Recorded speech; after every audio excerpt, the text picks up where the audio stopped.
Welcome. This will be my video on The Edge of the Shadows, or, and I apologize for my butchering of the pronunciation, Alanngut Killinganni. The third and thus far final, hopefully it won't remain the final, horror movie at least, written and directed by Malik Kleist. That's right, we are going back to Greenland, a nation where if, under certain circumstances, ice can be deadly and it can certainly ruin lives. So in some ways, not dissimilar from America. And I guess I should briefly note, so the other two, the first two that he directed being, and I'm not going to say the Greenlandic ones again. You get one horrible butchering of their original titles, at least so far. Yeah, the first two are called the Shadow of the Mountains and When Darkness Comes. So if you are just tuning in, some years back, I forget exactly when, my father, who loves Greenlandic culture and has shared a lot of it with me, showed me the first of these movies. You know, that movie is from 2011. So, yeah, I don't think it was not in 2011, but it was some years back.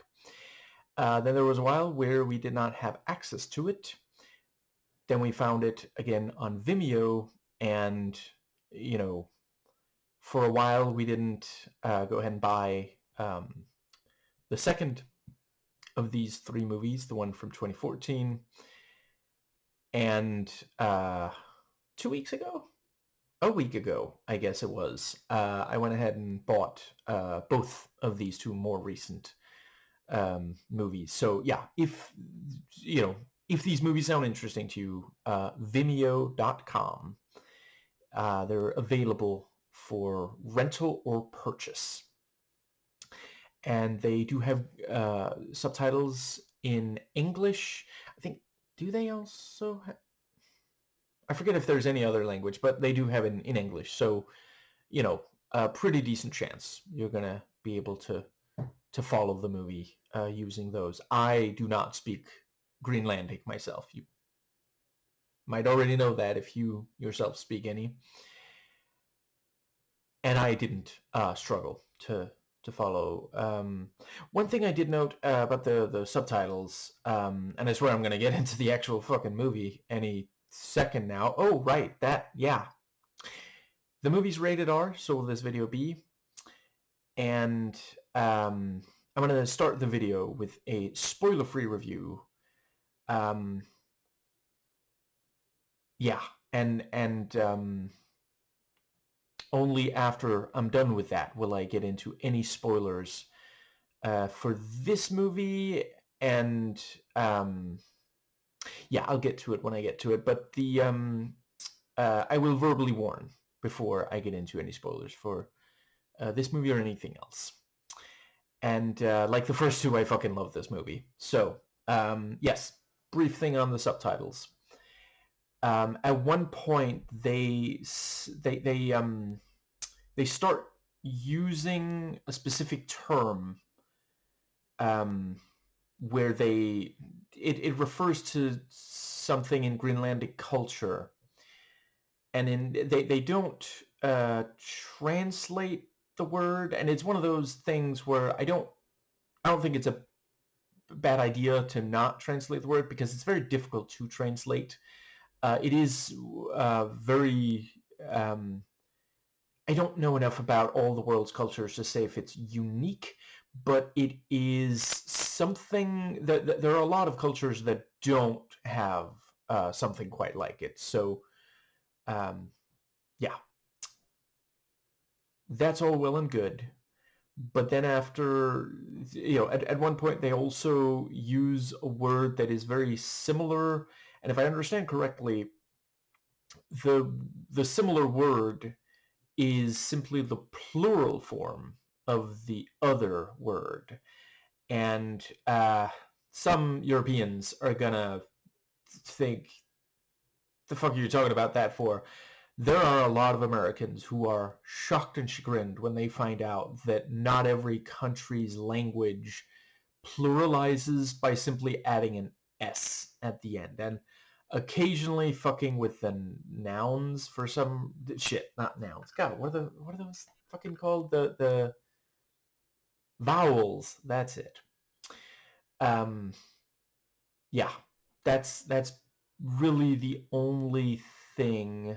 And yeah, like the other two movies, this is very easy to sit down with, even if you don't know anything about Greenlandic culture. There's a yeah, in my video on the second of these three movies, I do talk about. Okay, I'll just briefly restate it here. I'm trying to get to the specific one before but if you're watching all three of them, in the second one, they don't go that much into a specific thing that is very specific to Greenland. From what I recall, the first one does, and this one certainly does. And yeah, you know, it is a no, yeah, not a spoiler to say. It is a slasher movie, and yeah, it's such a clever way to.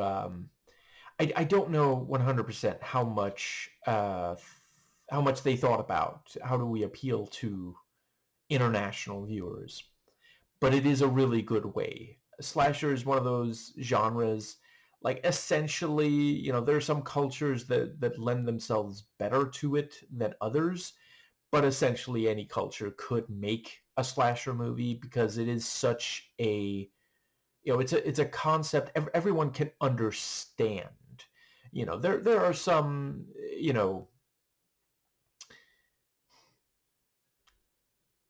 I have not watched that much J horror, but what I have seen, they sometimes get,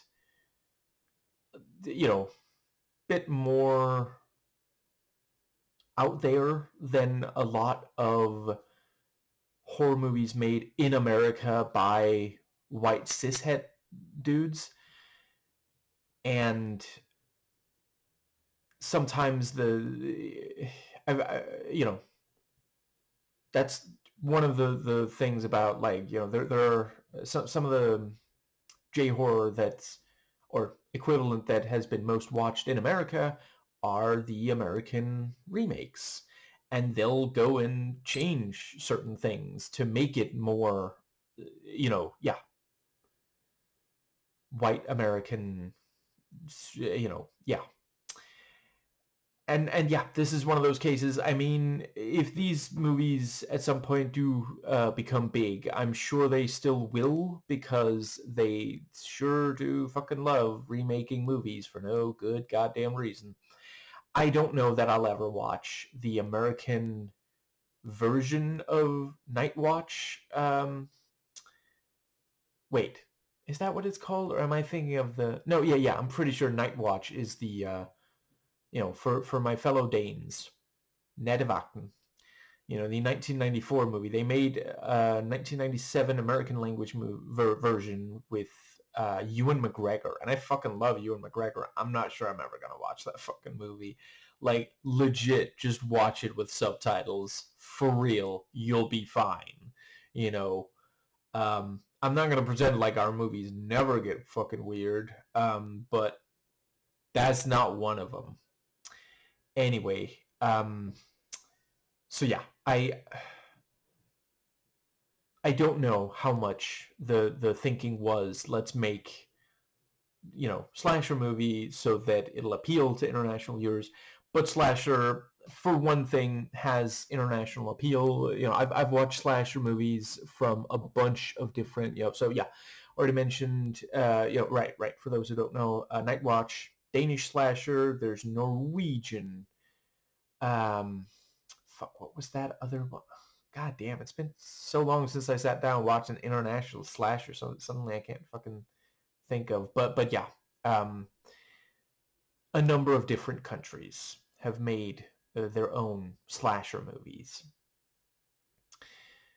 I feel like there's at least one Italian slasher as well. Yeah. So that's one of the reasons why it's smart to make a slasher. It's considering the context. Another is that this did not have a Hollywood budget.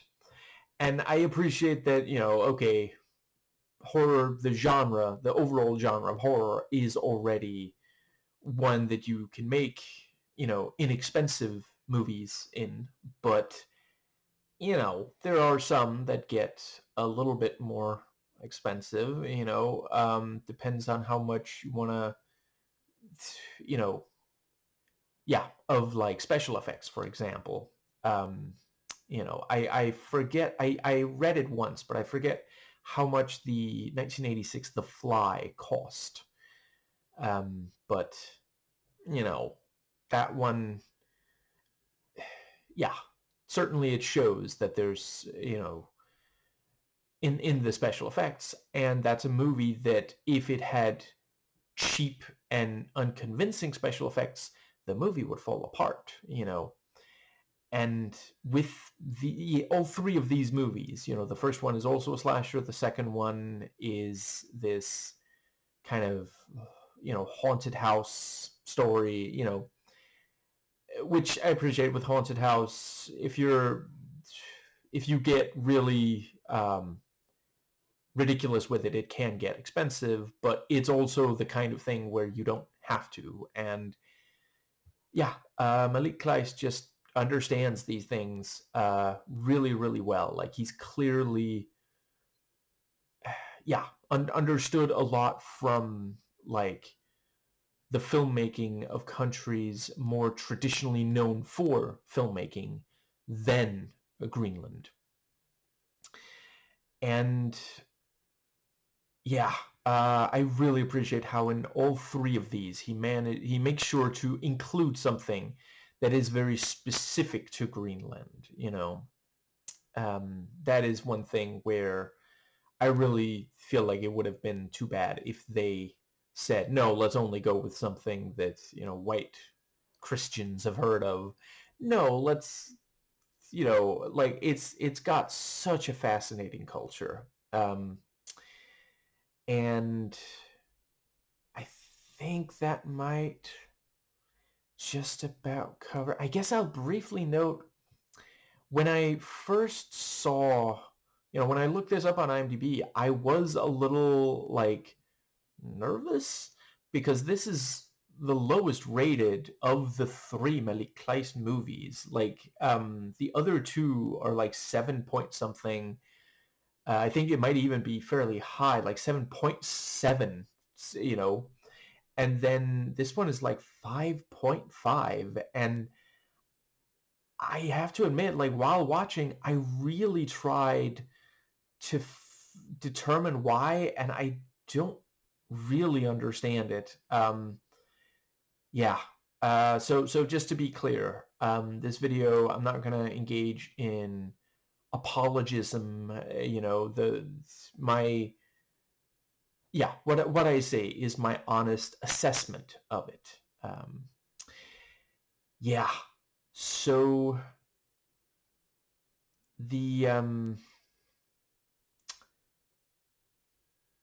this is a sequel to the first of the Malik Kleist three horror movies.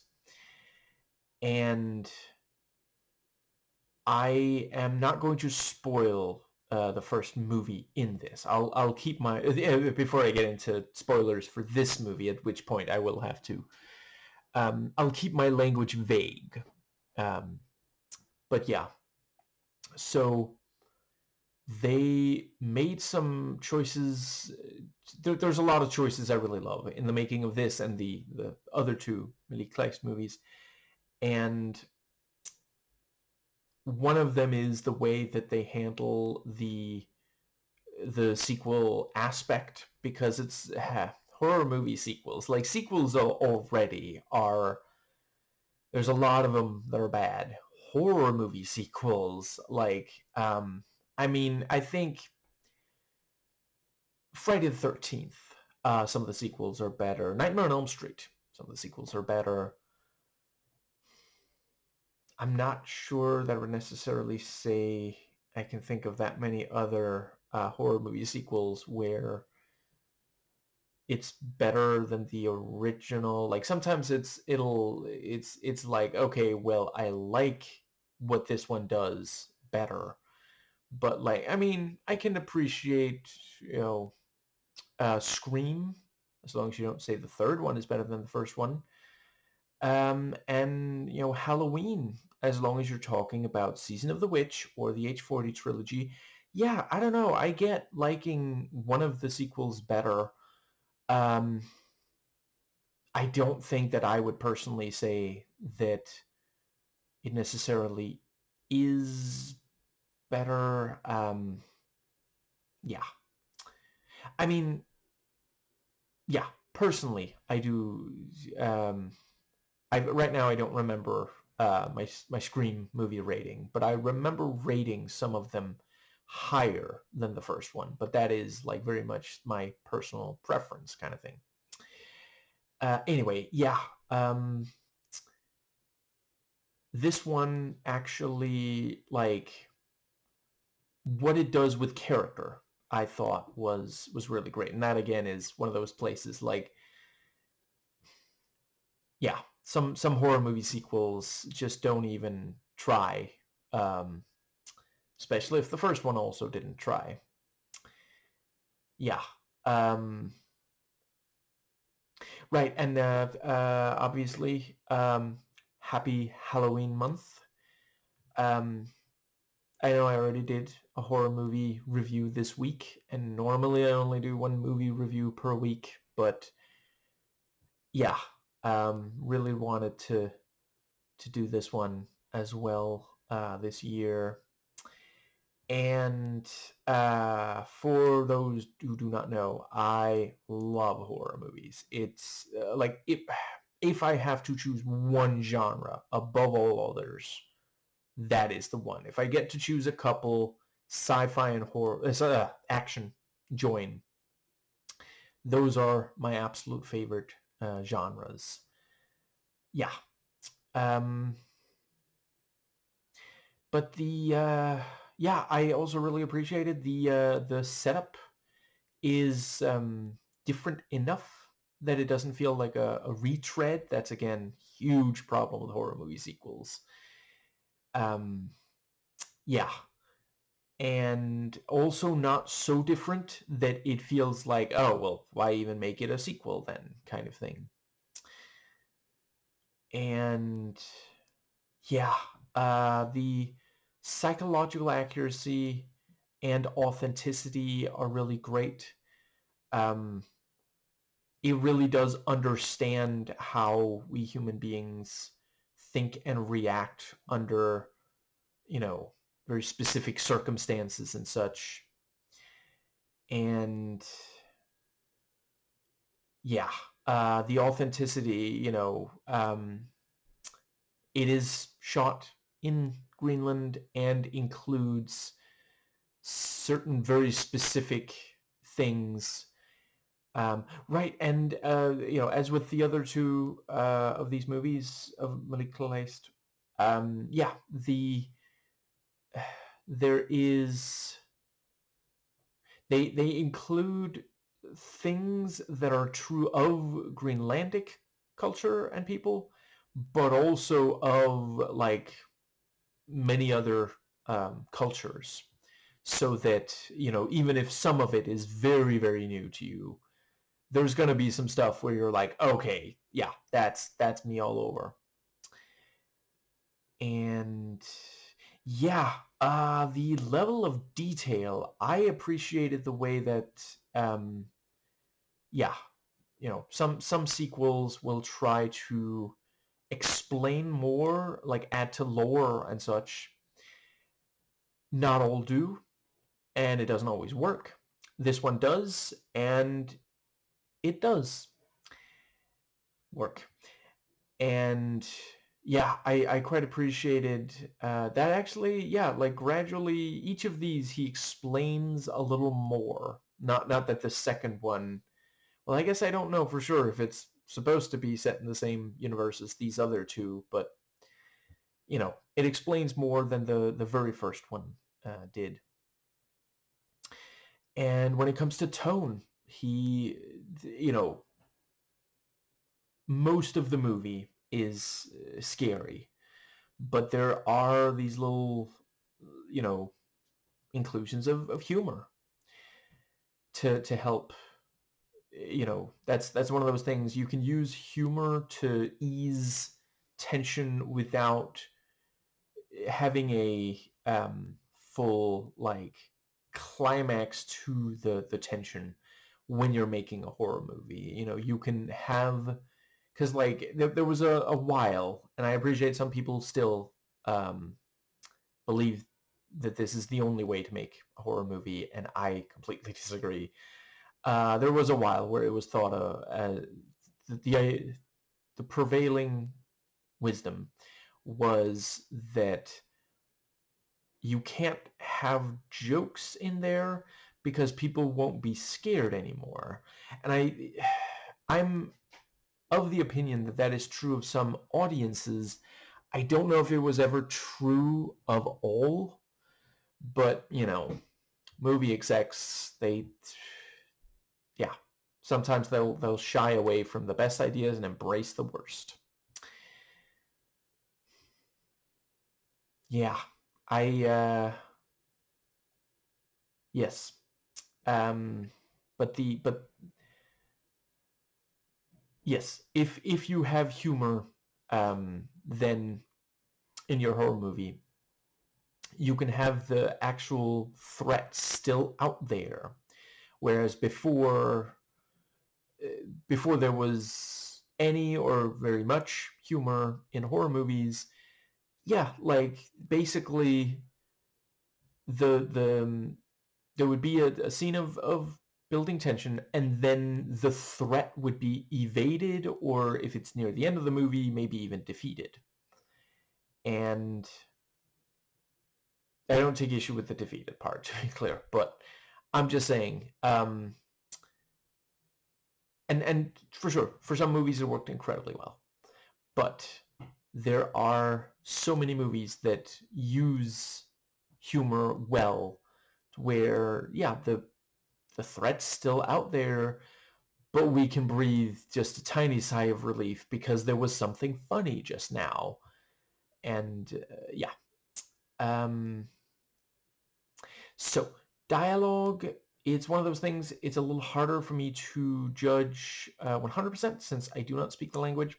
But what came through in subtitles, yeah, there's a lot of really great dialogue. They do a good job on like expository dialogue where like they make sure to break it into chunks so that you know there'll be some expository dialogue, then there'll be some minutes without any of that, and then another little chunk, and so on and so forth.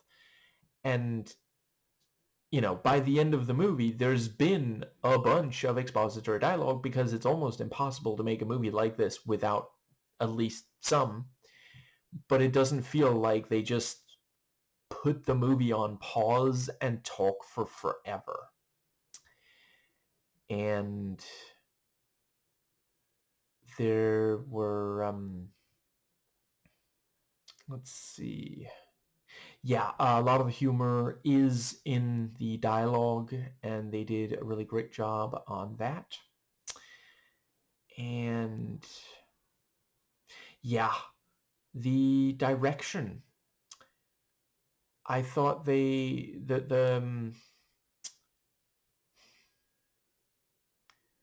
I continue to be really impressed by Malik Kleist. The way that he knows better than so many, like, how to build tension and really hold the audience's attention. Like, there's so many American slasher movies, and in the case of the second of these three Malik Kleist movies, other kinds of horror movies that are just nowhere near as good as this. Like, part of the reason why in America horror is by many seen as a lesser genre, like the whole thing with,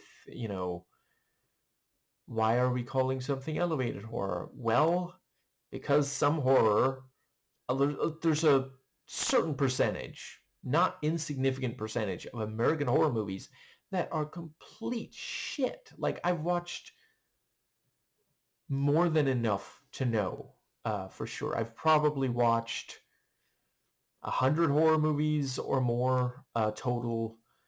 Been watching horror for 25 years, I guess, by now. So, wow, that does kind of make it sound like it's not even that many. That's an average of 4 per year. But yeah, and I'd say 2/3 of the horror movies I've watched are American, maybe more, maybe 3/4 actually. I agree that it sucks that, like, my issue with the whole elevated horror thing is that some people take it to mean that horror was shit before, like, I don't know, 2014 or something, which is just demonstrably false. Like, that, all you're communicating by saying that horror was not smart before people started making, these movies that we call elevated horror, is that you haven't watched, like, the classics. Like, maybe the person recommending them had terrible taste, or maybe you watched some of the ones that are the most well known. And I'm 100% going to be honest about the fact that some of the most well known American horror movies are not particularly good. They're well known because people sat down wanting a good horror movie and thought, what the fuck is this? But yeah. Um, I guess I've pretty much made my point about that. But yeah, one of the things about these three Malik Kleist horror movies is the story, and characters being something I actually care about. Like, I genuinely want to see what happens next in a Malik Kleist movie. And so many American horror movies, it's just like, well, here's some gore, maybe some nudity, or maybe someone is, like, drinking or doing drugs. Is it a horror movie yet? Is it, like, some of them are just barely fucking movies to begin with. But yeah, um, he does a really good job of keeping us invested, keeping me and my dad invested. I suppose I can't speak for anybody else, but and he is really good at this sort of mix of old and new. So, like, some of there's some like classic Hitchcock stuff, and to be clear, like, 100% appreciate, he Alfred Hitchcock treated some of the actresses he worked with, like, just fucking horribly. I'm not making any excuses for that. I'm talking about the craft. Yeah, some of the tension and suspense building it's right out of Hitchcock. And then at the same time, you also have stuff that you would only see in much more recent horror movies. And that's again something where, there's so fucking many American horror movies that just, I don't know if it's that they don't care or don't understand. Maybe they aren't trying. But yeah, some of them, they don't build tension, It's like there's something will happen that could be scary if we cared about the characters or it was built up to. And yeah, I think that brings us to the cinematography. Once again, just incredible. The what's the word? The way that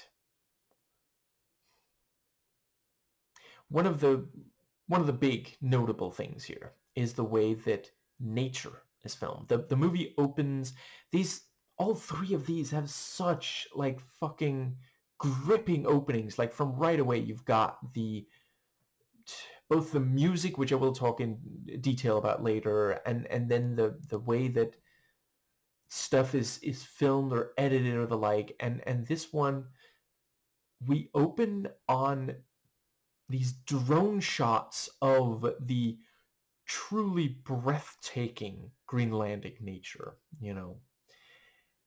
And yeah, like just it's so fucking effective. And yeah, they don't try to make scenes that really don't lend themselves to being scary be scary. For example, with camera work and the editing, there are some really effective choices there. And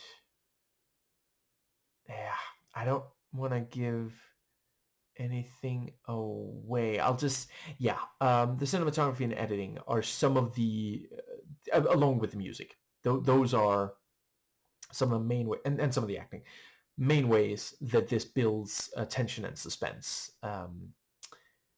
And yeah, I really don't want to give, normally I could hypothetically give examples. Okay, keeping it extremely vague, I'll just say there's at least one point in this where a character is trying to get away, and there's some obstacle that means that there are a number of seconds where they simply can't get away from there, and it's so fucking like you are just nailed to the edge of your seat. And yeah, the yeah production value is really is quite high. It helps that there are they go to multiple places, some of which look, yeah, impressive. And it doesn't try to do anything that it can't do well. And so the set design is also, yeah, quite, um, yeah, very well done. And at least one example of it will help tell something about a specific character. The character who lives there. Let's go with that. And the location scouting is just fucking amazing. Everywhere looks so incredibly good in this. That was another. That's also a major strength in the first of the Malik Kleist horror movies. And I think, yeah, that brings us to there's some really great stuff with the costume and makeup work that I can't really give away without spoiling something, so I'll leave it at that.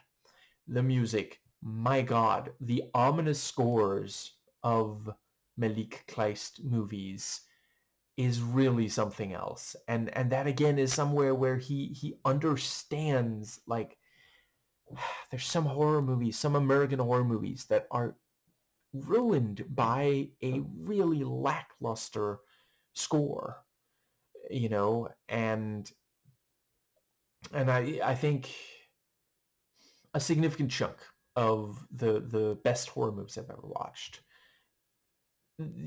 have amazing scores. I already mentioned The Fly, the 1982 The Thing, 1978 Halloween.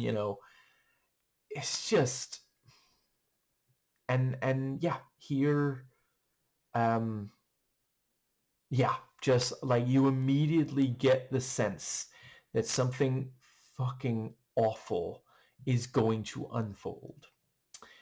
The sound design is also incredible.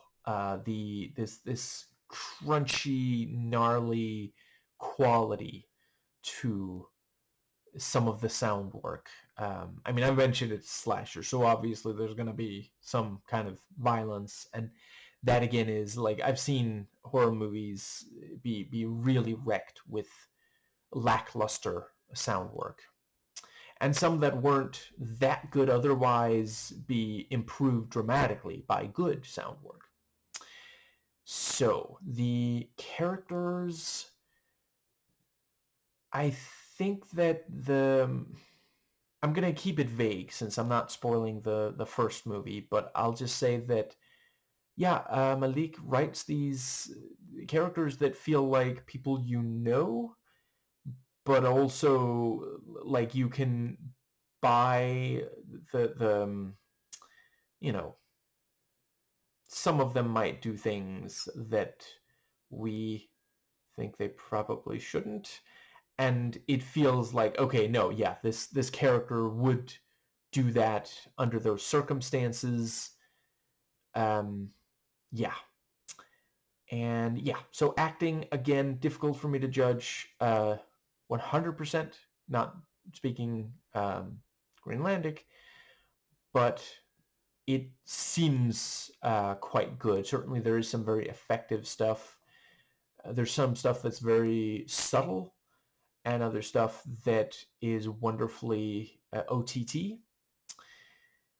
The pacing is quite good. I felt like this one, it's at least a little bit faster and bigger than the first of the Malik Kleist movies, which makes a lot of sense being, a sequel. That's another thing where some of these American horror movie sequels, they don't, yeah, some of them are not even trying. Um, and at the same time, it doesn't ever feel like it's just rushing to the end. And yeah, the special effects, they're, I think this might have the most like computer effects of the three. And yeah, it's still they don't show any one effect for so long that you end up just easily being able to see, okay, that's definitely not real. And they don't try to, yeah, already mentioned that. So there's some really effective stunts, and I think there were times where this felt like it veered slightly close to action in a way that, you know, I love, I think horror and action can go together extremely well, but it's not always beneficial. And slasher is one of the subgenres of horror where, yeah, it's a little harder to make that work all that well, you know. So yeah, I think I'll talk about it in detail in the spoiler section, but just be aware. Um, but the horror itself, I thought they did a good job of like, you know, being a slasher. Obviously, sometimes it is just the threat of violence, even death, violent, brutal death. But there are also times where the horror will be something else that I don't think I want to give away, but I quite appreciated that. And I do think that the violence does work. It never felt gratuitous or like it's like just happening for, you know, yeah, you know, sometimes you'll watch a horror movie and it's like, well, that bit of action was just there to wake up the members of the audience that have understandably fallen asleep. And yeah, overall, I think the the best of these three movies is still the first one, and the second best is the second one. If I had to point to one specific thing, I do think that these are um, getting a little less like thematically rich, and yeah, I mean there is one specific thing that I thought was, you know, there was something good about it, but overall, for sure, you know, if you're only going to watch one of these three, I would definitely say the first one, unless the slasher subgenre is not really your kind of thing, in which case the second one is also really, really good. But yeah, this is, I rate this 8 very specific to Greenland slasher stories out of 10. And that brings us to the thoughts section. So from here on out, I will be spoiling everything about this movie and the first movie. I'm going to start with a couple of general things. So I already mentioned in the review itself, you know, this one, the fact that this one goes for, you know, somewhat bigger. I thought it worked well the way that it did it. You know, so you've got the I mean, in the last chunk of movie, you have you have four cops killed. Yeah, five cops total, but four cops near the end of the movie within just minutes. You know, I mean, shit. I guess the first movie does have, let's see. Okay, I guess the overall the body count is about um the same. Yeah, that is one aspect where I do think, you know, the first one, we know at least something about every single person we see killed by the Krevitok. But the yeah, that is one thing. It would have been difficult to make the movie they wanted to make here if that was also the case. Nevertheless, it does mean it is a little less effective on that front. Yeah, I mean, Aki, I knew, but the four cops near the end, not really. And I'm not saying that they could have done a lot in such a short amount of time. They had very little screen time. And it would have been an extremely different movie if there had been as many people on the island. And I do quite appreciate the way that, I mentioned it doesn't feel like a retread. Yeah, it still starts with, like people, someone going to that island for, some kind of enjoyable experience, but yeah, the male tourist and yeah, is killed, and Louise, for some reason I can remember her name, I can't quite remember his. Oh, Jens, maybe? Yeah. Louise is captured, and it seems by the end she might have been killed. We never see her again. Only the Krevitok impersonating her. So it's reasonable to assume. But yeah, other than that, there's not that much, like Danish tourists versus, these students, Greenlandic students. And, the Greenlandic students are spending the entire weekend there, whereas Jens and Louise are only intending to stay there for a very, very short amount of time. And I suppose that does end up being the case. And the fact that when Duma leaves,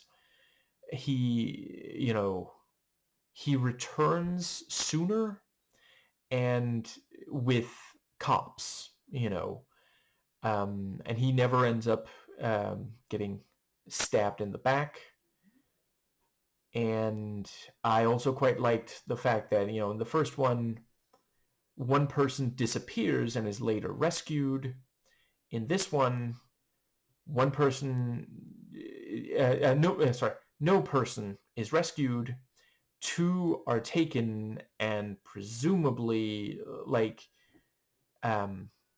yeah, there at the end, Inutek seemed to, like, he was talking like there was something very specific. I have to admit, my memory is really not what it used to be. I do not recall if they said at some point what the goal for them would be, but I simply do not recall. But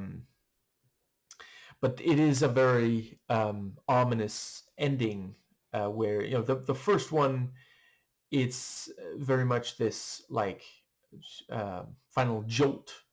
The one more jump scare with Inutek being attacked, where here it feels like, so there we're like, oh, I guess he is gonna die, where here it's like, holy shit, it's a different kind of, yeah. And I thought it worked well, the introduction of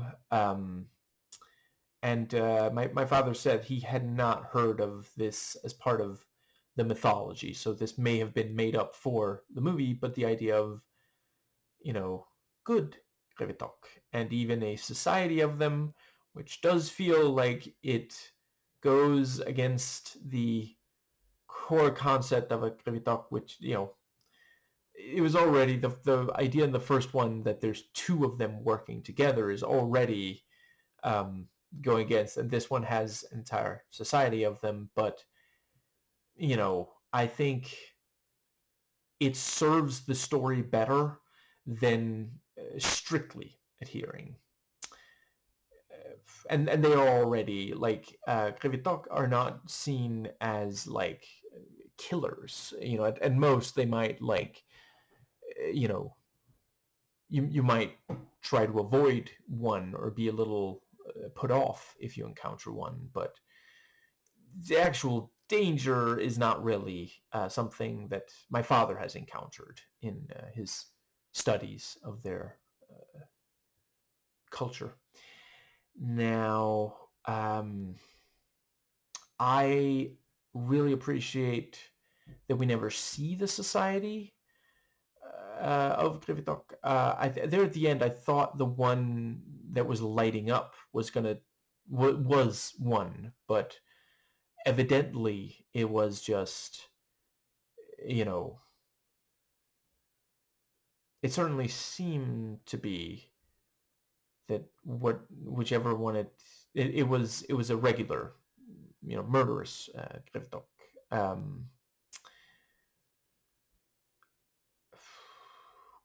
yeah, I don't know. It's possible that it's supposed to be a member of that society. Now, I think, yeah. Other than that, I did. I mentioned in the spoiler-free review about it becomes a little bit action. I think it's especially the fact that guns are drawn and fired very early, and then for the rest of it, every so often, someone fires a gun at a Krevitok. And it's one of those things, with horror movies, it is very difficult. It's easy, not easy, but you have less of a hurdle there if you're making a horror short. Because the thing with a horror short is you can have just one, like, attack, and that ends the story. I've read short stories. I appreciate that's not exactly the same thing as a short film, but there are short stories that have just one attack, and then when they're turned into a movie, there has to be multiple attacks. And the movie ends up, they have to really put in a lot of effort to make sure that these attacks are distinct from one another so that it doesn't end up feeling repetitive. And it is admittedly difficult to do that with, because essentially we see the Krivitok so early, and that is also something I quite appreciate, that in both of these movies, the audience is aware of Krivitok from very early in watching the movie. But in the first one, it's a little while before the characters believe that they're dealing with anything supernatural or in danger at all. Early on, they're like pranking each other and telling scary stories. They're not thinking that something scary is going to happen. You don't tell scary stories while something scary is happening. It's what you do when you feel like you're, sufficiently, what's the word, privileged to not currently be in danger. Maybe you think you are the danger, but in this one, Tuma knows from very early on that there is indeed still Krivitok, as he worried that there still would be. And he goes to the cops, of course, because, yeah,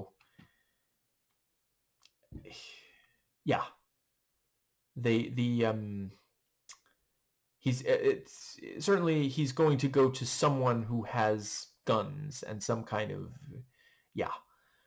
And as soon as you have both of those in play, it is a little bit more difficult to get out of showing a lot of, yeah, people firing guns at Krivitok. I thought they did a good job making them varied. The different ones feel distinct from one another. They don't like blend together. Like I remember I liked watching Ninja Assassin, but then afterwards I read this one review that noted, the all the action kind of ends up blending together. And as soon as I read that, I could not unsee it. And in my opinion, that does not happen here. And yeah, I think that does cover the sort of overarching stuff. I think I'll do anything else I have to say in the scene by scene. So yeah, they did a good job establishing, Tuma essentially a functioning alcoholic there at the start. People are at his door, and so we see all the liquor bottles empty on the table next to him, and he's slow to wake up, even though like it's bright outside. How are you still asleep when it's that bright? And of course, like, yeah, it's because he got really drunk, and he's struggling a little with the conversation, and the yeah uh I think that brings us to, so he talks to the two tourists. And I must admit, I was not expecting to hear any, let alone this much, Danish in this movie. My father did answer affirmatively to my question of, would someone like Tuma realistically speak Danish that well? Or, because like, it could just be, well, he's an actor, and some actors, not all, but some make sure to learn a number of different languages so that they can put that on their resume. It can be more appealing to a casting director if the person they're hiring doesn't have to be taught a new language in order to, so yeah. But it does also make sense. Tuma is sometimes, not exclusively, but sometimes he works in the tourism business, and as beautiful as the language is, it is definitely true there are a lot less people speaking Greenlandic outside of Greenland, unless it's people who spent significant amount of time in Greenland. And yeah, I quite appreciate the humor. So they're knocking, and Jens is like, are you Tuma? Have we come to the right place? And Tuma, like struggling with the hangover, is like, if you're looking for Tuma, you've come to the right place. And I love that Jens is like, that is what I was getting at. Mm-hmm. Yeah. And I asked my father about the God damn it, I feel like I'm saying my father almost as much as is it both of the is it both Don Jr. and Eric? It's at least one of the Trump sons. I don't know. I think he's operating on, like, he's hoping that his father operates on Candyman rules, so that if he says my father Donald Trump enough times, eventually Donald will, I don't know, hug him. I almost feel bad making jokes like that, but like, Jesus Christ, please sort out your issues. Don't take it out on all of America, and it is having ramifications for the rest of the world as well. But yeah, my father confirmed there are sometimes tourists who go to Greenland and pay through the teeth. He mentioned that a bunch of Russian oligarchs and their families would go there and pay, like more than 10 times as much money as the tourists here pay, but that's also to like stay for longer and such. But yeah, um, that was a genuinely great, because it's also, and it's that thing of, because that is, there are Greenlandic people working in tourism who will indeed, if you offer a lot of money for something where they're like, that's more than that's not, you could get it for less money than that. Yeah, they're going to be like, I wonder how much more money I can get out of them. But it's also one of those things that's like, a lot of different countries, people who work in like tourism will do that, so it's like, I can imagine that, Americans watching this and being like, shit, did we get ripped off when we went to and paid all that money for that? Oh, god damn it, we shouldn't have made the opening offer. We should have asked them, what does it cost to do the, because you'll know, he is very careful. Tuma doesn't say, well, the least amount of money I'll do it for is this. No, he asks, how much money were you gonna, or it comes up like that, but certainly they're the ones who say it first, which I have heard is a rookie mistake if you're a tourist. Don't make the opening offer yourself, or do if you feel like, I don't know, some of those people really do, they work extremely hard for the money and sometimes can just barely get by, depending on, yeah, depends in part on how many tourists they get, but yeah, um, he realizes if they're opening offers, so yeah, the first thing they say is like 1,500, and then he's like, I don't know, I mean fuel and they're like, okay, 3,000, which yeah, that's not nothing. I'm sure to an American it sounds like absolutely nothing. Yeah, I think that pretty well gets us to the yeah. Um, you have the thing about. I like that Louise is the one who keeps pointing out. Are we really gonna spend that much money? And isn't it, are we sure we want to do something dangerous and such? But yeah, so they're sailing out there, and you know, Jens asks, what's this? And I love too much just saying, those are maps. Like, just, I know you're a tourist, but dude, like, how little do you think we think of tourists? Like, holy shit, those are maps. That's what those are, But he was of course asking about, what are those? You've marked stuff off on the map, And then we get the horror movie trope of, oh, you don't want to go there. Oh, let's go there. Just yeah. And the yeah, I thought it worked really well that, we, the audience, already know. It's not like Tuma just says things like this. We know what he experienced. He himself was attacked, and it's that thing of,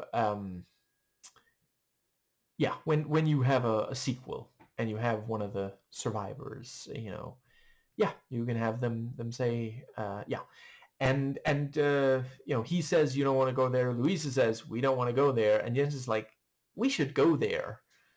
And offers even more money. And Louise is like, this is getting really out of hand. How about we bought some nice liquor? And then Jens is like, not the liquor. I don't know. I don't drink, so I don't know. But I'm thinking it's not. What was it? He offered like another 2 grand. There's no way that, like, holy shit.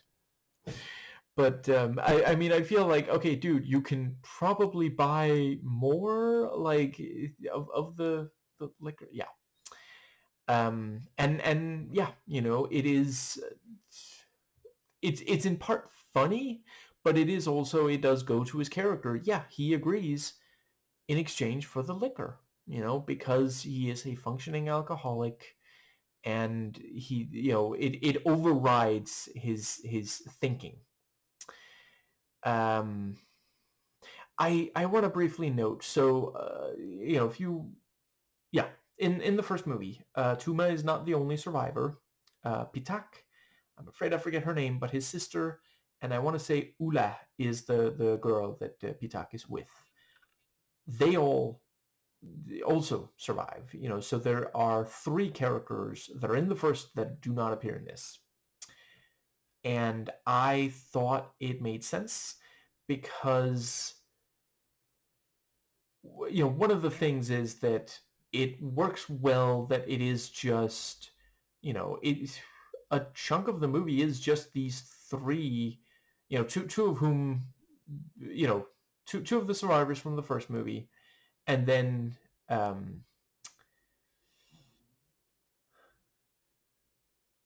shit, I'm sorry, I completely forget her name.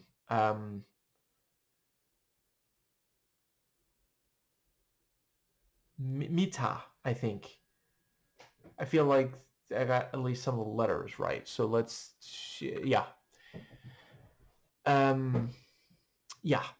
It works well that it is this very small group. Um, and they don't particularly split up in this one either. Some of the cops split up, but once you have the three gathered in this movie, they really spend the rest of the movie together. It's only the very, very end where they're separated again. And yeah, Tuma getting dragged into it because, he has a boat makes sense. And again, I mean, if I understand correctly, he basically became a functioning alcoholic after the first movie, in part because of the trauma. He was attacked, and then the cops don't find evidence, and they think he's wasting their time purposefully lying to them or something. Um, seriously, respect for the fact that he goes to them and says, there is a supernatural entity out there, and the only reason they don't immediately, go with him to investigate is the fact that the last time they did, they didn't find anything like that. Seriously, lot of American movie cops probably looking at that like, that was an option. I thought we were just supposed to say, look at this person, they are not making any sense, and then stay away and often still end up being attacked.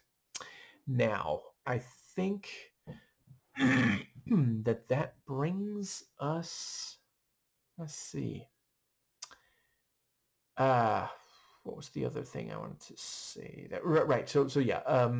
He's working in tourism, where they are still, well, okay, years have passed. Um, in the movie, they say it's been 8 years, but the time between is actually 11. Like the first movie came out in 2011. Although on Vimeo it says 2014 instead, so maybe that's what they're going by. But yeah, so they have, but maybe they don't, yeah, they don't work with Tuma, it seems. And the let's see. Yeah, like it would be really weird and forced if like Tuma went and got them, like just because they were there the last time. Like, I mean, if you can fire a gun, be you can yeah, help against the Kivitok in these two movies. So you know, you don't really need to get them. And that's again, some American horror movies. It's like you went to those lengths just to get a character back that the audience that watched the earlier ones are gonna recognize. Like, and sometimes they don't even do anything with them.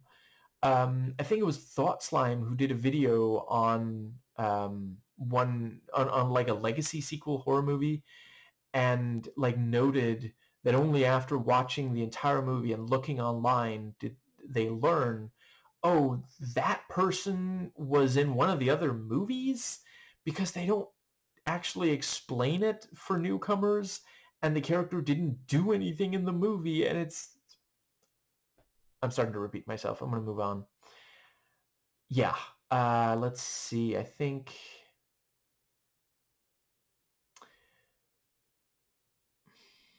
Yeah. So yeah, he ends up agreeing to take them there and says, you know, okay, but you're not gonna stay long. I'll pick you up very soon. Um, and you got to be on the dot. And he says, you're Danish. You're 5 minutes early. Yeah, I mean, we are. Um, we did. People do have a tendency to be overly kind. I'm nicer in person.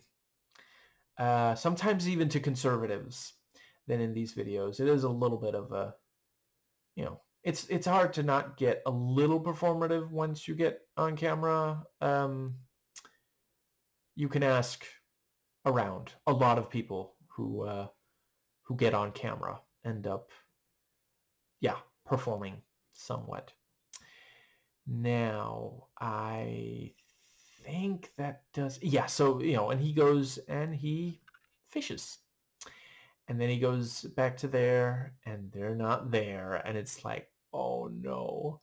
And it's such a great, because like, yeah, and then he can't remember their names, so he just yells, Danes.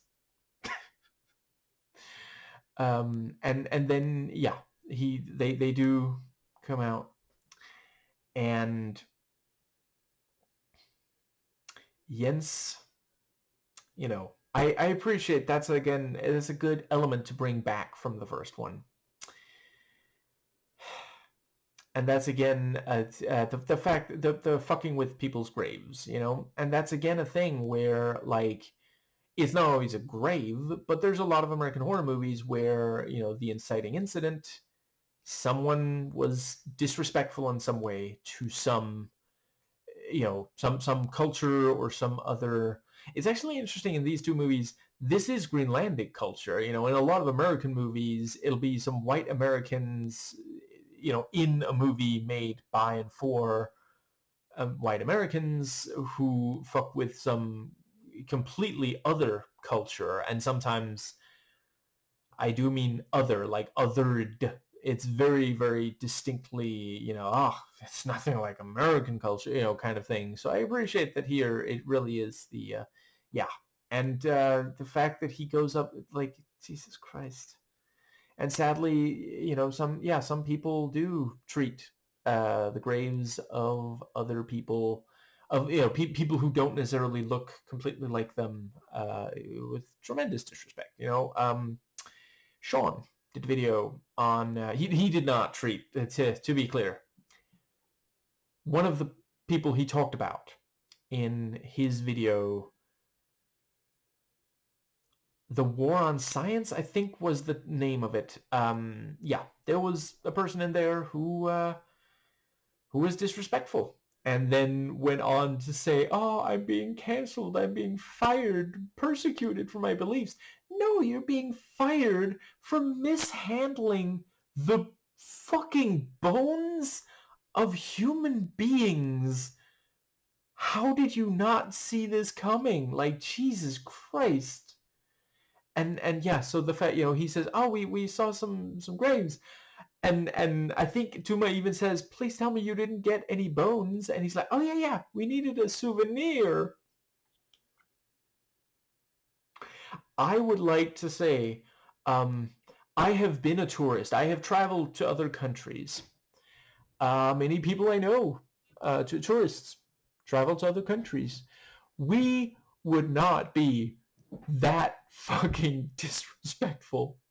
But yeah, it's probably, I'm sure there's Danes out there who would. So, yeah, I'm not offended, and I do, yeah. I mean, yeah, shit. I don't even know why I'm saying I'm sure there are. I know for a fact. I guess I don't know 100% if there still are, but I've heard of people, certainly, sadly, I wish if only 'twere not so, but yeah, I don't know if my personal ancestors, but some generations ago, I'm sometimes really bad with numbers, but some generations ago, yeah, um, some Danes really, really treated Greenlandic people as lesser. It's incredibly fucked, and I am glad that gradually the truth is coming out about that. We're realizing more and more how bad that was, and yeah, um, I really hope that there is no more fucking with Greenland. Um, Not by Danes, not by Americans. Now, let's see. Yeah, but the fact that so the two Revitok show up, and one of them uses shit, I just realized, completely forgot to ask my father if he knows what animal that's the bones of, but I can imagine it might be an animal that they hunt for food, the Greenlandic people. But yeah, uses that to stab Jens, and Louise is dragged off, and then one of the Krevitok starts walking towards the water, then into the water, then under the water, and starts fucking swimming. And it's like, wow. Okay, maybe this needs explaining for people who've never been in an extremely cold environment. I've never been to Greenland, but I have been to Norway or Sweden. The places, the parts of Scandinavia where people go for skiing vacations. Um, yeah, when it gets really cold, you really, really do not want to get any part of your body wet.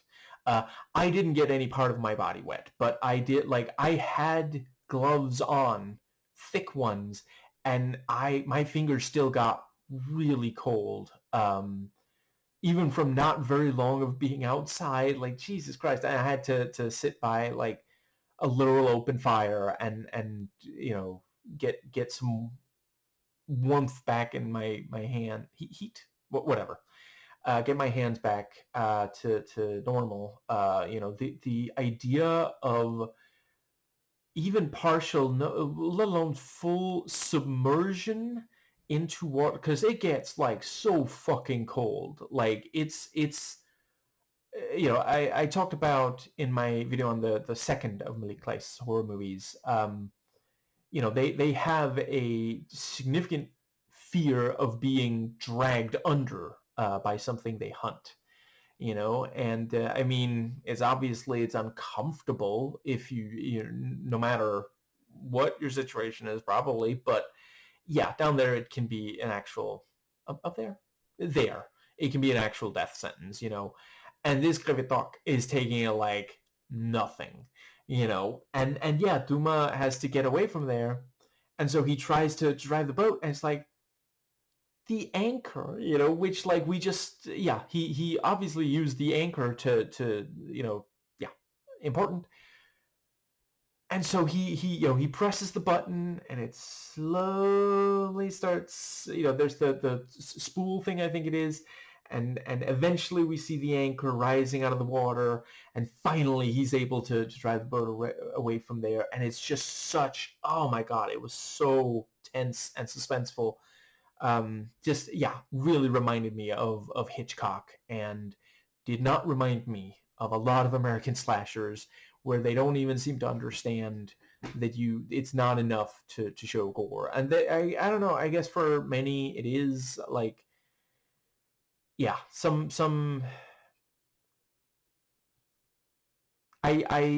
with when it comes to the Friday the 13th movies, I mean, I've watched them all multiple times on purpose. Nobody forced me. I don't think any of them are good, but they're basically fast food. But I am sometimes shocked that that first movie actually, like, not only spawned a bunch of sequels, but like really started that subgenre proper. Halloween 1978 is essentially the proto slasher, but Friday the 13th, the first proper slasher, the fact that that became a much bigger success than the 1978 Halloween, when, listen, this is one area where I refuse to, that there is no debate. Unquestionably, the 1978 Halloween movie is simply better. Maybe you prefer the Friday the 13th. That's fine. No issue. But like, the filmmaking is just, it's night and day. By the way, if you haven't checked out, Zach Milne Talks Movies did a video not too long ago where he ranked the Friday the 13th movies.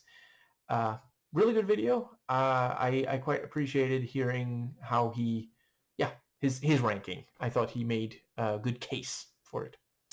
Now, I think that brings us to the, so yeah, he's able to drive the boat away, and the did not catch up to him. But I seriously thought, oh, this is going to be a fucking short movie, or maybe we're going to follow a different character or something. But just, yeah. Let's see. And I think, so I was half kidding about having to explain the cold. I just wanted to talk about how fucking horrifying it would be. I think quite a few people would realize, okay, the fact that that thing can swim in water like that is probably evidence that there's something, it's a, we got a badass over here. Now, I think that brings us to the, let's see.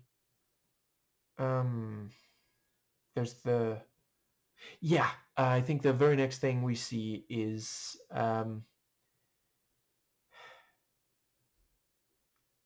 Tima, I think her name is, getting a cup of coffee, going to the station, being talked up as a badass, and saying, well, I did the paperwork last time. Okay, fine, I'll do the paperwork this time too. And it's like, okay, other than the fact that they speak Greenlandic, this is like an American cop story now, just like, yeah. Let's see. And so the let's see. Yeah, and it's God, he's so fucking good at this setup and payoff. Aki specifically tells the young the younger ones, and I think those are actually the ones that died there at the end. I'm pretty sure at least one of them is the one who answers on the radio. Aki says, Mati's a real badass. If she, Tima is a real badass. If she calls for help, it's serious business. And so, yeah, when she calls for help, they make sure to show up as soon as they can, and they bring 4 instead of only 2. She says, well, somewhere between 2 and 4, and they bring 4 because they're like, okay, this is it. And like, one of them had a fucking shotgun, and someone else is the master of unlocking. But the let's see, you have the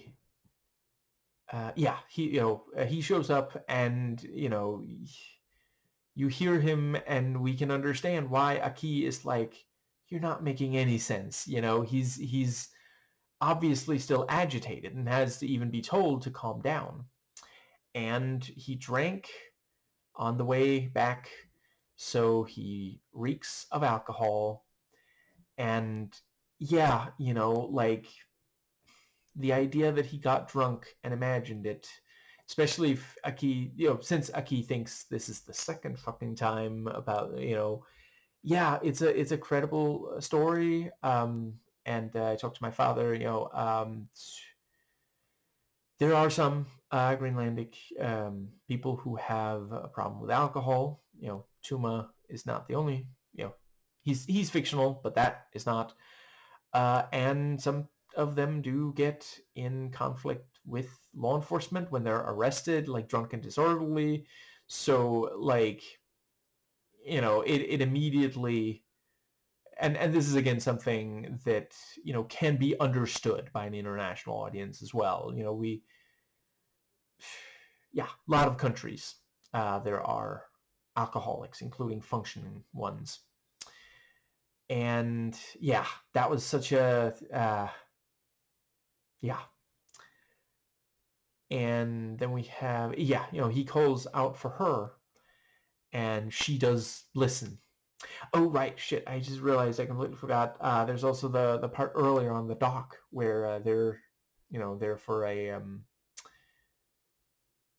they're there for a what was it, like there was a robbery of some kind, and they ask Tuma if he's the one who called it in or if he saw anything, and he says, I just got here. And it was like that when I got here. And then we see, someone like wave them over, and it's like, oh, that's the person who called it in. That's apparently Malik Kleist. I looked at the end credits as they rolled, and he's credited as man on boat, and that's got to be there's no other man on boat in the entire movie. So another Hitchcockian thing.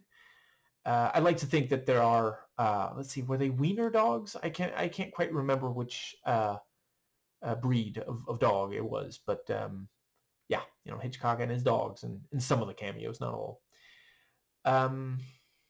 But yeah, so he Tuma talks to her, and she accepts, and she's like, we got to look at it, at least we got to investigate. And he's about to be arrested before she shows up. And you have the there's the thing about, she gets like a vision with some information, and it's never outright said, but I feel like that vision must have been sent by the Krebetok society, right? Because like I talked to my father, he said they don't have like this idea of because it's essentially like, if it's not sent by anyone with a willpower, then she's temporarily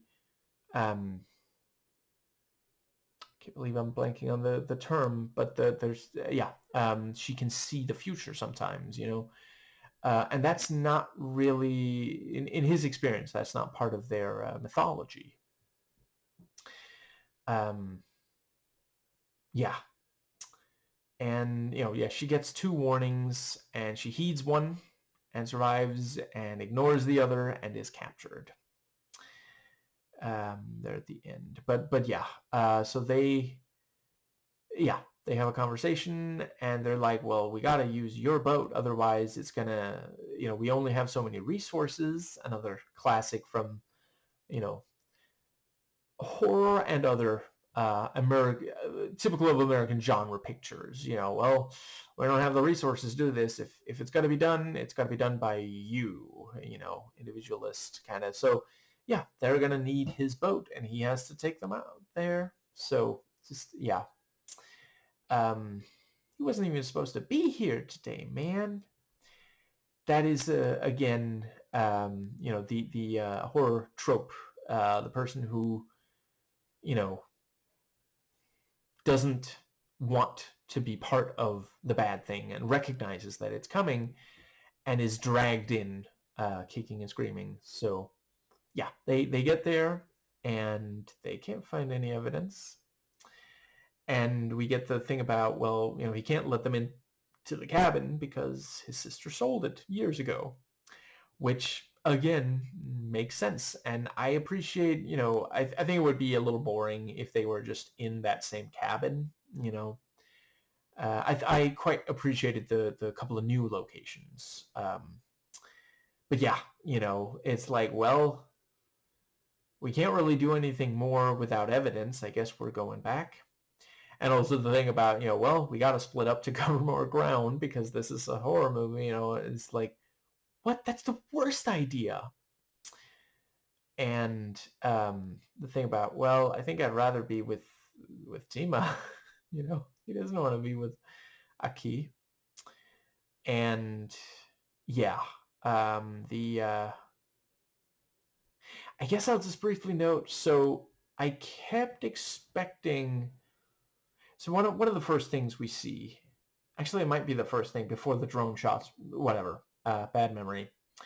We see Tuma running with the shotgun, shooting at a Krevitok, and like falling over something that we later see that was with the two tourists. I kept I was thinking maybe that's gonna be like, maybe at some point we'll see him start to do that, and then it'll cut to another character so that we know, oh, that's what's happening off screen, kind of thing. But um, it never happened on screen. I don't know if is the idea supposed to be that he goes back after? I don't think it's a problem. I'm just thinking out loud. It was very effective. But yeah,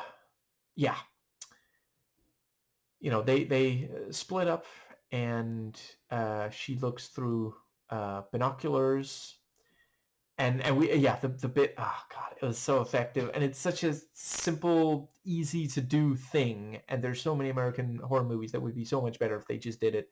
You have the thing about, the walkie-talkie, and at first, no problem. They immediately, a key immediately answers.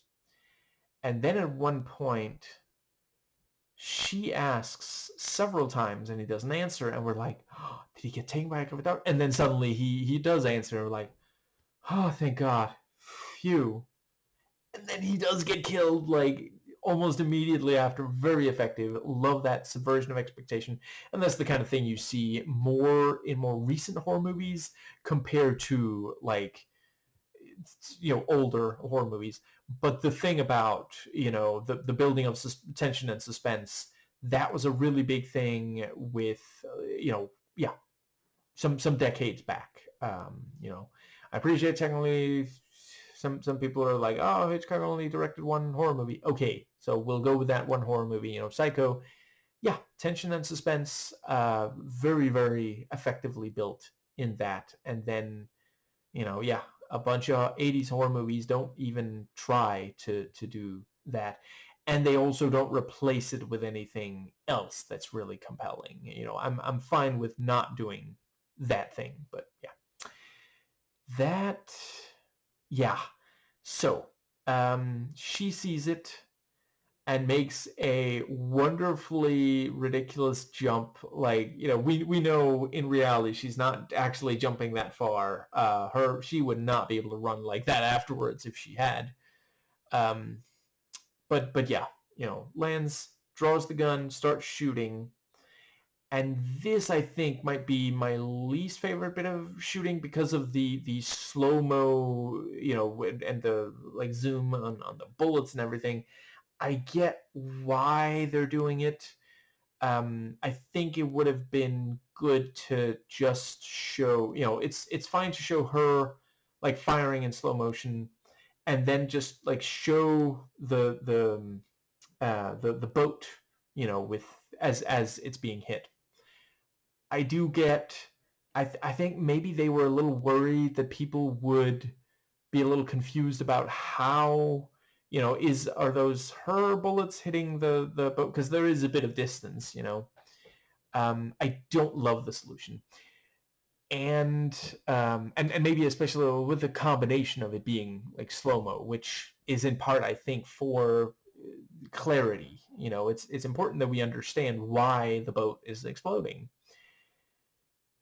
I think my biggest issue with that bit is that it looked like, basically the Krevitok slits his throat, kills him. I think it's throat slit, and then like runs off or disappears or something. I forget the exact. Yeah. It doesn't seem to be near Aki when she's shooting. So I don't know if the idea is supposed to be that she's so overcome with emotion that she's shooting even though she doesn't have any target, but then it's not really treated as such. Like nobody really tells her you have to be more in control.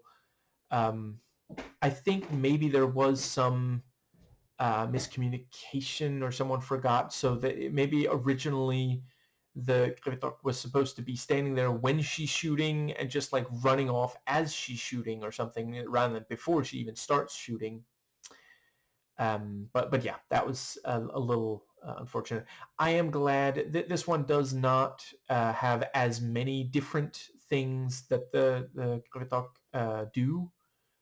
Um, and I thought that it worked better here than in that first one. You know, the first one. I mean, I guess okay. There's still the thing about running through the shot. This one doesn't do the thing where they'll look. Oh wait, shit! Did it do the thing where they look away and then when they look back, it's closer than it was before? Maybe they did. Maybe it did do that. I don't know. It just it worked better for me for some reason. I don't know. Maybe yeah. Um, I think in part, so one thing I'm confident never happened in this is the part where in the first movie where it'll just fade into, you know, like it basically disappears while we watch, and that didn't completely work. I talk about it in my video on that, so I'm not going to go too much into detail about it here. I'm just saying, you know, I'm glad they didn't do that here. And that one also had the bit where the camera is, you know, the camera operator is basically running with them and filming as they shoot, and oh, it's over there, shoot. That didn't, again, I talk about it in detail in that video. Not going too much into it here. I'm just glad that it's not back. Here, I thought that it worked much better when someone would run or shoot. The one issue I had was the one I just mentioned. Um, yeah. So we have the yeah.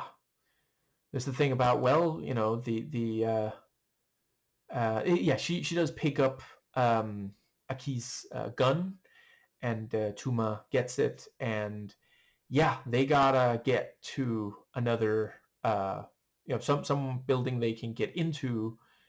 Um, you know, without like hypothetically they could get in there, but they'd have to destroy the lock, and then what's keeping the Krivdok out? So you know, they run for another place and get in there and close the door, but they do forget to lock it. So not long after, something does get in, you know, and yeah, I did not recognize Inutek when he's just standing behind her. So that was very, or him. Wait, shit, sorry.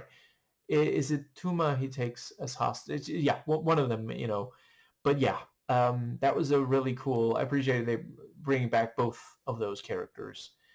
Um, and yeah, you know, they did meet just very briefly, if I recall, you know, at the very end of the first one. So um, and um, yeah, and he, you know, he just wants them to be quiet, you know, because they're attracting Krevitok. And let's see, we have the yeah. So with his character, you know, ultimately he hasn't changed as much as you know, like Tuma feels like of, you know, he has become he's in a worse state because of it. Where Inutek, it's about the same. They even bring back his brother in the visions and such, you know. The tension there is somewhat still the same. There's at least one female character who doesn't trust him, and it's like, we got to keep an eye on him. He's talking to himself.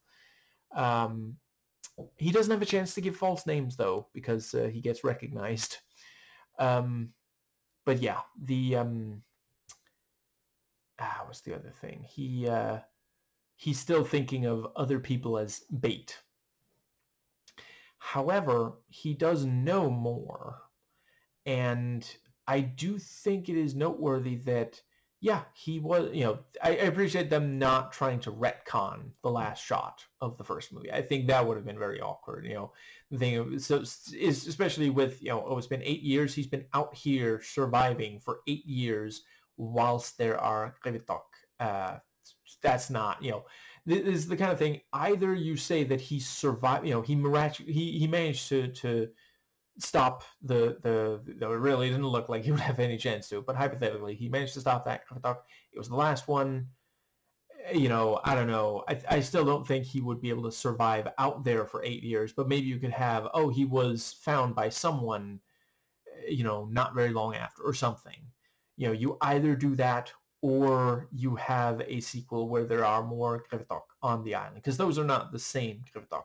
They are not quite. There's some similarities. Yeah. Let's see. I think that does bring us to the I thought it was noteworthy that whilst he has now been killed, like he says, my body was destroyed or annihilated or something like that. I guess he says annihilated about something else. I'll get to that. And good ones helped me, but he hasn't changed significantly, and they do, a reincarnation is part of their shit. Is that one of those words that are tied to a specific? They do believe that one can come back. That's true of humans as well as the animals that they hunt for food. In their mythology, I mean. So you do have that, but yeah, he hasn't really changed particularly, which really goes to show the depths of his obsession with Kritok. And okay, fair enough. They're fucking killing people. It's not nothing, but I do think that it is, an interesting. The fact, sometimes it does work better that a character is not, substantially different from the last time we saw them. That can, sometimes it's a good thing they didn't worsen. Sometimes it's a bad thing they didn't improve. Now, yeah, so they're hiding there, and we get, the I forget exactly who. Maybe it is Inutek, but one of them explains about the Krevetok. And there, if you did, I already knew because my father explained it to me, but many years before we watched any of these movies. But yeah, what he says is, some of it is made up for the movie. The supernatural powers is made up for the movie, and the idea that they hurt people. But yeah, I thought, did I already mention? I thought it worked really well that there are two Kritok working together from the start of this movie. In the first one, it was a twist near the very end, just to have more than one, to have some fake out ending stuff, And here they even get names, and we're told some about like personality and goals or something like that. Again, I'm afraid I forget the details, but I thought that was a good way to, because like the first one is very bare bones, and I think that works for it. Once you do a sequel, that's again, it's difficult to you have to be careful, but sometimes it can work really well if you expand in a sequel. Yeah, I'm afraid I can't really give examples without spoiling those movies, but yeah, I think I'm gonna, yeah. Anyway, yeah, and we get some background about Aki. The stuff I already talked about. They thought that he, yeah. And yeah, there's the thing about, well, we gotta alert the police station. Well, and earlier it was said, there's no signal out here, which is true. If you go far enough about, the yeah, if you go into the like towns and cities and stuff, yeah, they do have, but yeah, if you go far enough away, they do have places that you could visit as a tourist or such that don't have signal. Um, and then later, there's a problem. They're at the start is like, well, you're not going to be staying for long. And then later it's like, oh shit, you're stuck there. Um, yeah, and that was also, in the first one, the boat is coming, by the end of the weekend, but they're attacked early in the weekend. And then in this one, it's like, shit, can they even get rescue at all? So that's a good way to change it a little, whilst keeping, because it is a really cool concept to be stuck on an island where the water's too cold for you to swim, and there's someone out there who wants to kill you, and the dynamic between the characters is sufficiently different that, to me, it doesn't feel like a retread.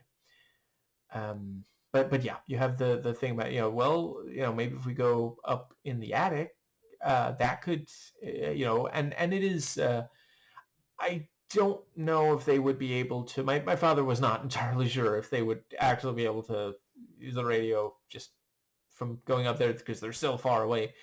But it's not, it's a movie, it's fine.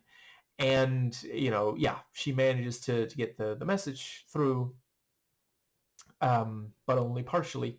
That was also an issue. There was a tiny bit of a sound thing there. It's not a big deal, but I did notice there was at least one of the times where it's supposed to be like scratchy, because the guy back at the police station is like, I can barely hear you, but I think they forgot to add the audio filter that makes something sound scratchy. Yeah, or crackly, whatever the fucking word is, you know what I mean? But yeah, he does, he asks her to repeat and then says, who's been killed? And that is a great kind of, because like, okay, if they think a cop has been killed, they're definitely sending someone as soon as possible. But if they were going there for a murder investigation, if all she's saying is, yep, sure is someone dead here. Okay, thanks for the update. You don't have to give us the play-by-play. Talk to you later. TTYL, I guess, but yeah, that was a great bit of, because like once we see the boat or hear the boat, we hear it before we see it. It's like, oh, that's got to be the cops, and it's like, makes sense. But if the movie had ended without cops showing up, yeah, I would still have felt like, well, I guess they just thought it was, yeah, like I mentioned, they just thought it was confirmation that someone had been killed there. Um, let's see, I think, because like hypothetically, they might think, oh, you're just telling us, yeah, you did find some evidence, but you're coming right back, and together we'll send out a forensic team or something, sorry, forensic investigator. But yeah. And then, from the shadow, and that's such a great, because, I mentioned a little too much shooting, in my opinion. And I love, in movies, only movies, in real life, I'm in favor of gun control. So I swear I'm not going to spend forever on it, but I saw that some conservative asshole in America was talking about, like, Alex Jones was right about so many things. Like, who cares that the victims are not going to get, any compensation for all the harm he caused them? Like, Jesus fucking Christ. You seriously, at this point, it is impossible to create a Saturday morning cartoon villain that is more cold-hearted and cruel than a Republican commentator or politician, and that really fucking sucks. I wish that it was this thing of like, well, sometimes the Democrats are right, sometimes the Republicans are right, and that's just not. I mean, I have my issues with establishment Democrats as well. Big fan of Mamdani, hoping for. He said to Mehdi Hassan that he's not going to run for president. I'm hoping someone like him will. Now, yes, I think that does bring us to, yeah, too much shooting in the movie, but one way that they keep it fresh, the fact that it was basically like the shadow coming alive behind her, which is not how we normally see the Krevetok in these movies. And let's see. Yeah. After that, then that's when they realized the door wasn't locked. Tuma didn't think to lock it, which is, of course, like, yeah, if he's still, sobering up and he's a functioning alcoholic, yeah, like sometimes functioning alcoholics make mistakes. And so there's, and again, it's somewhat like almost the shadow coming alive. And we have the thing about, okay, if she followed, I think she followed the advice. It was the thing that was being said by the spirit. The message that she got. I really love the little filters they put on when when he says something that only she hears, and when Inutek sees his dead brother, stuff like that. Very effective. Then we have the so they shoot, and let's see, I think that's around the time where they go to the church, and there's the thing about if one of you was a priest, we could bless and it would annihilate their bodies. And I'm not gonna lie, I have no clue if he's just fucking with them at that point, because that doesn't sound like anything that my father didn't recognize that as something that would I mean, the one thing that is part of their beliefs is shamans going to communicate with the mother of the sea if they're not seeing enough animals that they can hunt for food. That's something, for example. And in general, shaman is, in their mythology, I mean, is the solution to problems. I don't know if he's fucking with them because, like, I don't know. It's also possible it's just a translation thing that they didn't use the word shaman when, if that, maybe that was what he said. But the subtitles said priest. And, like, yeah, they were converted, some, more or less forcibly, sadly, by Danish priests some years back. But as far as I understand, that hasn't become part of their, like, there's a number of them who do, hold Christian beliefs now. But like it being, there being some, it affecting their beliefs, their myths is not something I remember him telling me has happened, at least. But yeah, and then I think is that when we get the so Inutek is on the floor, right, and we get the nightmare. I think maybe I'm just missing something, but overall it might be. I don't think the nightmare is quite as good.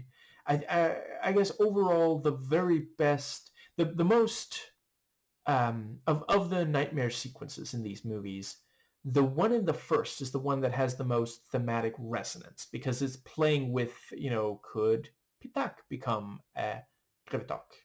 Is there any chance, like, over the course of that movie, several characters seem like they might become Krevetok. The one in the second overall might be my favorite. It was definitely the scariest. The one here, I don't know if because like, he sees her and there's like this darkening of, like, it seems like she's becoming possessed maybe or something, and then she grabs him by the throat and then he wakes up. I don't know if that was supposed to foreshadow the ending where she gets captured. Like, is she becoming a Gravitok after being captured there at the end? Maybe that did happen to Louise. Yeah, I don't know exactly. Yeah, I think, but yeah, we get some backstory, about the relationship between the two, and why there is this, like, she does still care about him and believe him about some things at least, and he explains, he was just drunk, she came on to me, this thing, and that's again, something that people from many different cultures can understand. Um, I'm not the right person to talk about. I know there are complicated issues when it comes to, if someone thinks that their partner has cheated and the partner says that it was a misunderstanding, and whether or not to believe them or forgive them, that kind of thing, absolutely the wrong person to be uh, talking about that. So I am not going to. I'm just noting, there's a conversation there. Um, I think they do a good job of making, like, we get some backstory that helps deepen. Like, I felt more for the ending where she gets captured specifically because of this conversation, and also they do, we can tell there's something going on there, and you have the thing about, oh, if you only had a bottle of wine, it'd be more romantic, and and he says, changed, and then Ted laughs like, wow, um, and she's like, I don't think he believes you. That was a good way to, because, like, um, it means it allows the scene to convey this backstory and get this, romance, get a bit more of that, and then we have this, release of tension by the comedy there. And I think it's around this part where, yeah, so they look out the window. Louise is here, and Inotech just shoots before Tuma has a chance to, yeah. Right. I also like the bit where, he's like clearly talking to himself and she's like, are you talking to yourself? And he's like, I'm not talking to myself. Besides which, you shouldn't interrupt people when they talk to themselves. But yeah, he shoots, and Tuma at first is like, what the fuck is wrong with you? And then he does look, and the person gets back up, which is such a, it's so, it fucks with our like lizard brain to see something that we know shouldn't be moving move, especially if it's humanoid. Someone who's just been shot dead moving just really fucks with our it really can trigger anxiety. So it's very useful in horror. And yeah, we realize that Krevitak was using shape-shifting. And, Inutech says, I've seen it before. They shapeshift. Which I guess he saw between movies, because he didn't see that in the first movie.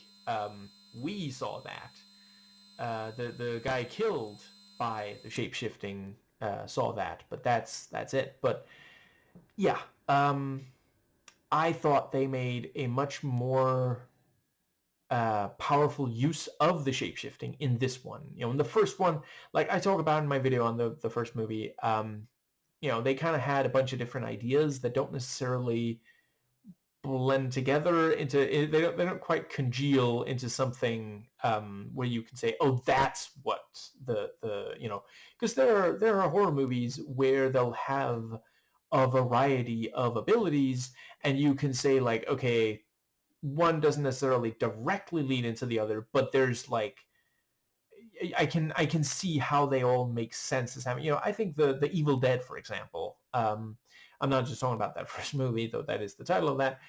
The various, the Deadites, and the Kandarian demons and such. I felt like, I've watched every movie and the TV show and such.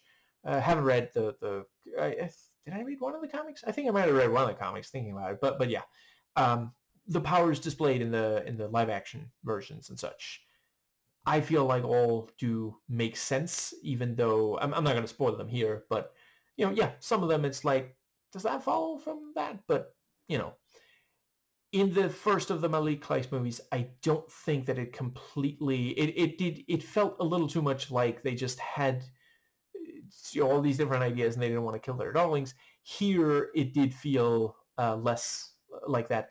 And yeah, to return to so specifically the shape shifting, in the first one, it's just like the surprise and the tension and the suspense. We like as soon as we see what appears to be the dead guy standing there, we're thinking that's not him. But it wasn't. It was just that brief bit where here it actually has Tuma thinking Inutek just killed a human being, which, that is the thing with the if, yeah, they think that he's mentally ill. And there is, there's a stereotype that the mentally ill are more violent, which is not borne out by the statistics. They are more likely to be the victims, not perpetrators of violence, than people who have no mental health conditions. But there's that, and then later, and that shows, okay, so it is still, I wasn't sure if they were going to bring it back. And then later, when the cops arrive, it's used very, very effectively. That is, yeah, I was really glad that they did that. Now, I think that pretty well brings us to the, yeah, I like the bit where one of, there's like, oh, careful. And you see one of them like creeping around, just like, yeah, really, really cool. Through the window, I mean, outside. And yeah, I don't know. I couldn't help but notice, in all three of these movies, you have passage of time, as people like fall asleep or at least rest or something in a very dangerous situation, which I've seen a lot of American horror movies that don't do that. So it's I don't know, I noticed, and I think it works well because that's the thing, when you have time pass in a horror movie, there's a bunch of horror movies that for good reason don't really have it. I don't want to give away which. I've mentioned multiple horror movies now that I do hold in high esteem. At least one of them has a chunk where not much time passes. It's practically real time. What we're seeing is taking the time that we're seeing it take. It can work well because that means you're trapped in the scary situation. But if you can make it work to have time pass, then it's also like, Jesus Christ, this has to be wearing them down. They're still stuck in that scary situation all those hours later, And the fact that they are able to stay in one place and even sleep doesn't necessarily make it less scary. And I don't think that happens here because they're still trapped, and yeah, the like, and I thought they did a great job on the sound design again with, we do hear, oh, what is that? Is that's a boat, and they're talking about it, maybe it's the cops. And then, oh, there's got to be like 2 to 4 cops. And then they're like, they can take them. No, they can't. They're dead meat, just, and yeah. And it was one of the coolest bits. Yeah. Um, yeah, I don't know. I think it works well for the first movie that the body count is more spread out, and here it works that it's so heavily concentrated. Because, like, yeah, at the very start, Jens is killed. Not terribly long after, Aki is killed.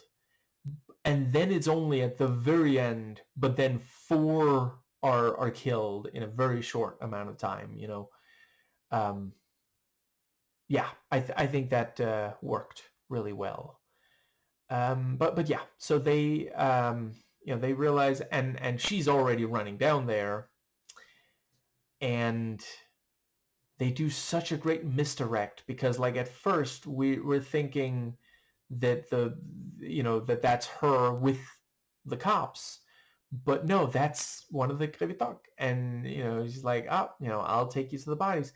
You seem very happy. You seem scared on the who died? The person who did the dead one. The dead one died. They're right through here. And the two cops are like, what is going on? And they turn to her like, what are you doing? And and we see the shape shifting, changing back into the Krevitok. So fucking cool. And just, yeah. And one of them manages to escape. And then when he sees her, he thinks, oh, it's a Krevitok again. It's a changeling, So yeah, that was a really effective use there. Because that's the thing, a lot of horror movies, I've talked about this before, it's difficult to make a horror movie work if nobody makes a mistake. It's a mistake for him to not trust her, but you can understand why, And again, like a lot of American horror movies, like, I think, okay, I know I've gone hard on American horror movies, a lot of American horror movies in this video. Part of the thing that bothers me is the level of disrespect that some of these movies show towards the audience.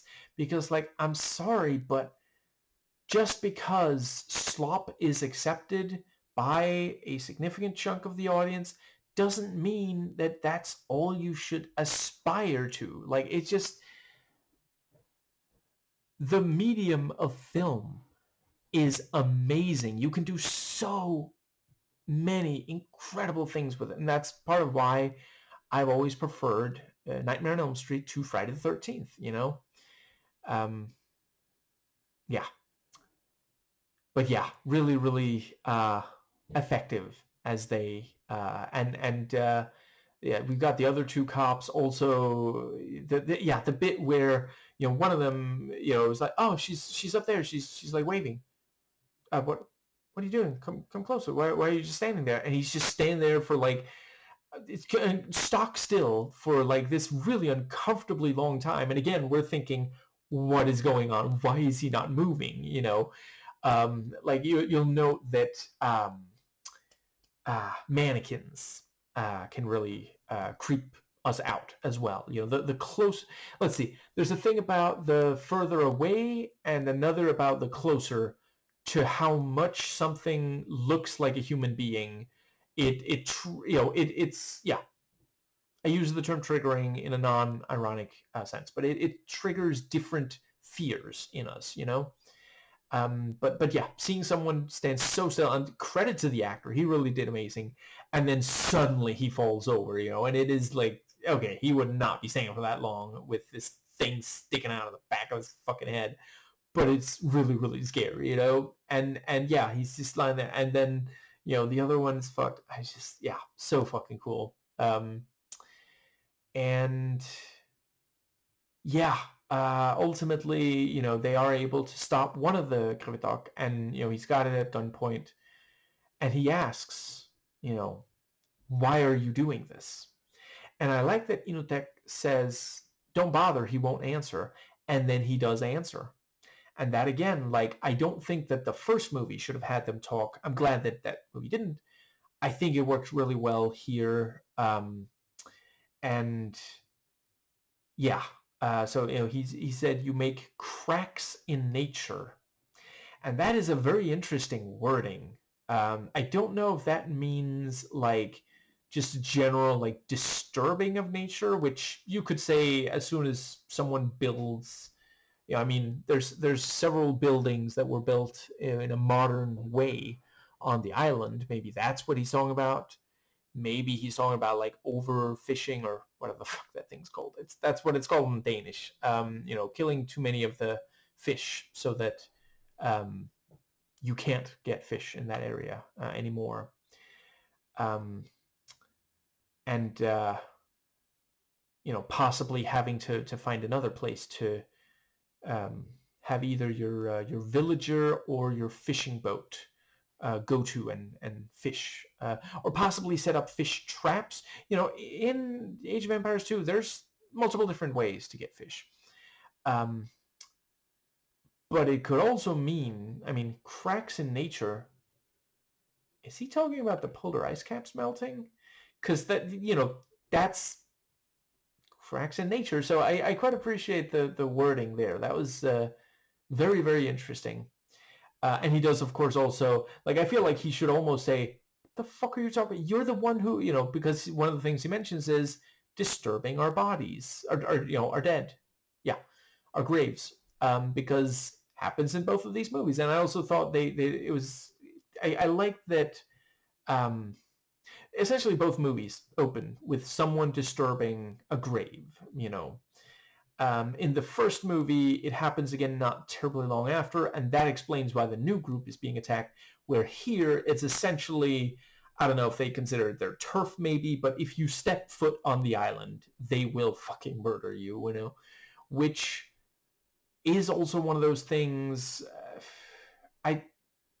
when you do a sequel, it works well if the threat behaves in a slightly different way so that it doesn't feel like it's just the same thing. But also not such a different way that it feels like it's nothing like the original. And I think they do a good job here. I 100% can accept their territorial. I guess in the first one, they do attack. Well, let's see. Did they attack? Yeah, in the first one, if you are with someone who disturbed the bones, where here, I don't know, I guess you could hypothetically extend it to all cops after Aki, because he does pick up the bone and say, I found the bone, which it's one of those things, like, he's in a horror movie, but he doesn't realize that, so he's fucking with the dead, But also, is that not evidence? Should you be handling that just like that? Because they did pick up the knife with the glove, but it works, it's fine. That was also a great, the knife is brought back, and Jens is like, I have my own knife, which, like, motherfucker, would you listen for once in your life to the guy who you paid to be a tourist here? You're paying him so much fucking money. Why are you listening to him? Like, I feel like they could practically have just bought a boat with that amount of money, if he's not going to listen to the actual local anyway. But yeah, he's like, I got my own knife, and he shows it. It's like, you should have this knife, and he drops it when killed. So they find it, and that's the only piece of evidence, so they're just going to go back, but doesn't quite,